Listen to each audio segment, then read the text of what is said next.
Hi everyone from beautiful Ngunnawal country. My name is Rebecca and I am here to talk books.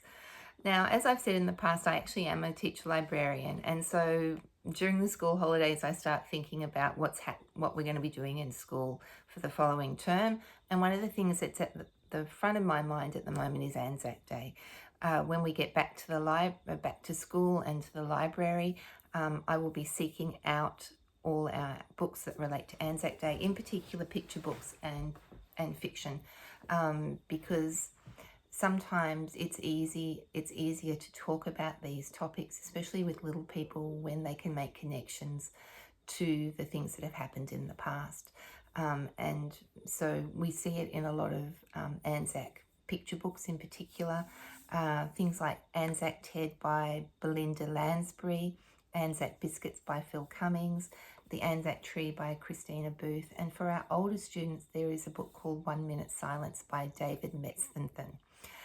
These are all beautiful books and all really relatable and usable, the whole spectrum. The David Metzenthen one, 1 Minute Silence, I would be using for the older audiences because the images are quite dark. But this is leading me to a point. The point is that there's this beautiful new picture book that's come out called Lest We Forget. It is an ABC books and it's written by Kerry Brown and illustrated by Isobel Knowles and Benjamin Portas. Now this book is written from two perspectives. It's written from a little boy's perspective and the perspective of his grandparent. And the blurb reads, I'm only reading part of it. My granddad says there are two types of days, those you want to remember and those you want to forget. And so the book goes on. So in the book, the little boy is visiting his grandfather and they're talking about life, talking about the little boy's life, and then grandpa thinking, remembering about things that relate to what the little boy has said. And he may be telling the little boy about, how he's dealt with these things, or maybe it's just that he's remembering these things. So we start with the little boy visiting granddad, sitting on his lap. Isn't that a beautiful picture? My granddad says there are two types of days, those you want to remember and those you want to forget.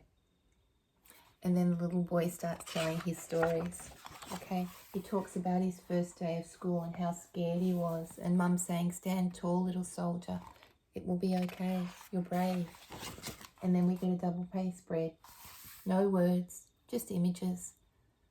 When someone else had to stand tall. We talk about being a team player. Being a team player in war. Okay, and so the book goes on, making these connections to everyday things that a little boy might be involved in, and then how grandfather or a person at war might have seen things. Fantastic connections, and a really great book to talk about why we remember. Why do we remember these things that have happened in the past, and how we can connect what's going on today with what has happened in the past. And I really absolutely adore the ending. The ending when the little boy's like, well, Granddad, you've been telling me about all these things that have happened to you, and so a days like Anzac Day and Remembrance Day is a day that you really want to forget. And Granddad's like, no. He looked at me and said, no, son, these are the days we must stop and remember. Beautiful book. Go out and seek it out. I picked it up in Big W, but I'm sure it's in all good booksellers. And a really great talking point about Anzac Day or Remembrance Day. Thanks for watching. Bye.